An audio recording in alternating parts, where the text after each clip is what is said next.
The twin moons of Cathara cast silver shadows through the crimson forest as Eris sat cross-legged beside her fire, turning a spit of roasted meat with practiced ease. She hummed an old Earth song, one her grandmother had taught her before the colony ships left Sol behind. The flames crackled and popped, sending sparks dancing into the cool night air. She wasn't alone. 6 shapes materialized from the darkness, Catherine hunters, their scales gleaming like oil-slicked armor in the firelight.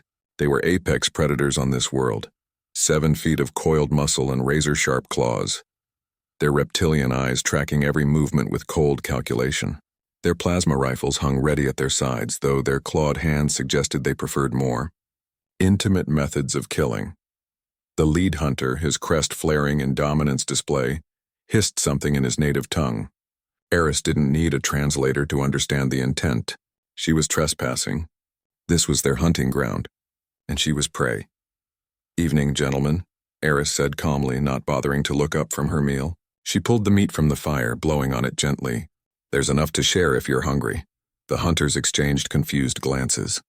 Their prey didn't usually speak. It certainly didn't offer food. The leader stepped closer, his forked tongue tasting the air. "Human," he growled in broken standard. "You are far from colony, alone, foolish." "Maybe," Eris replied, finally meeting his gaze. Her brown eyes held no fear, only a quiet amusement that seemed to unsettle the hunters more than screaming would have. "Or maybe I'm exactly where I need to be." A low rumble emanated from the darkness behind her. Then another, and another. The hunters' crests flattened against their skulls, their species, equivalent of pure terror. Their rifles came up, targeting systems whining as they charged. But their clawed hands trembled. From the shadows behind Eris emerged 3 young rendered, the nightmare predators of Cathara that even the Catharans feared. Each stood nearly 5 feet at the shoulder, their obsidian fur absorbing light, their eyes glowing like molten gold. They were cubs, barely a year old, but their fangs were already the length of combat knives, and their claws could shred armor plating like tissue paper.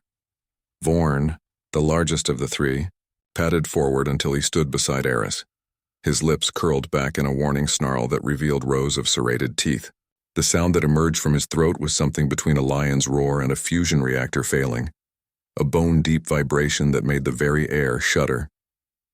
"Easy, Vorn," Eris murmured, placing a hand on the cub's massive head.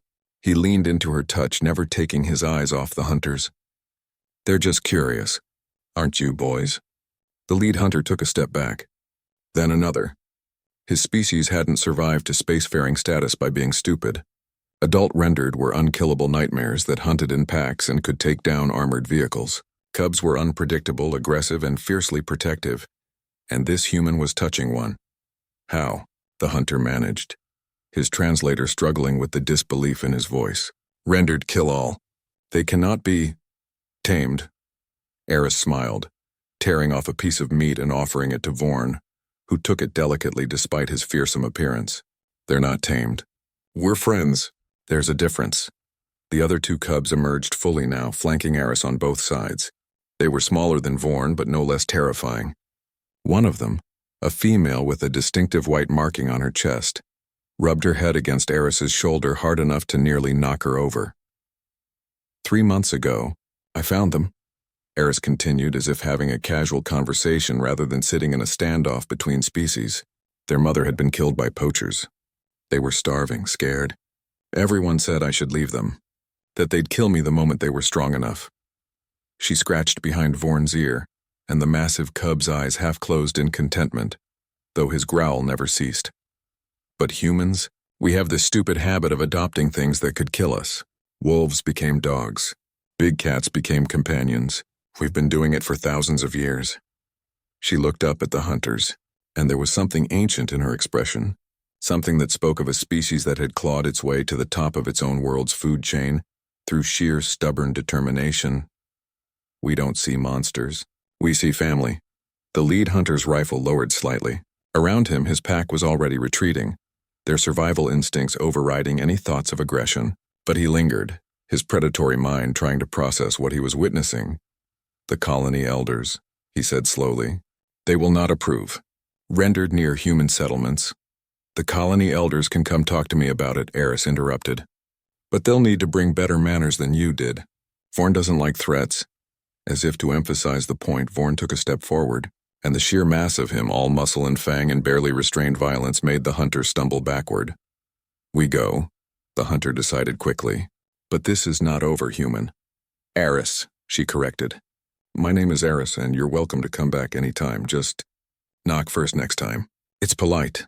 The hunters melted back into the forest, their pride wounded but their survival instinct intact. Eris watched them go, then sighed and returned to her meal. Vorn settled beside her with a contented grunt, his siblings joining him in a protective circle around the fire. Good boys, she murmured, breaking off pieces of meat for each of them. Very good boys. Above, the twin moons continued their eternal dance, and in a clearing in the Crimson Forest, a human and 3 of the galaxy's most feared predators shared a meal by firelight. Tomorrow, Eris knew, there would be questions. The colony would want explanations.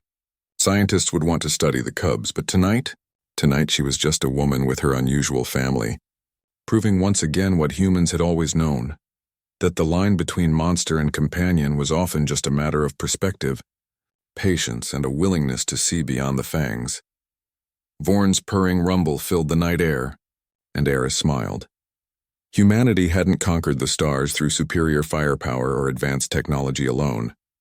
They'd done it the same way they'd survived on Earth, by making friends with the things that were supposed to eat them. And that, more than any weapon, made them truly formidable.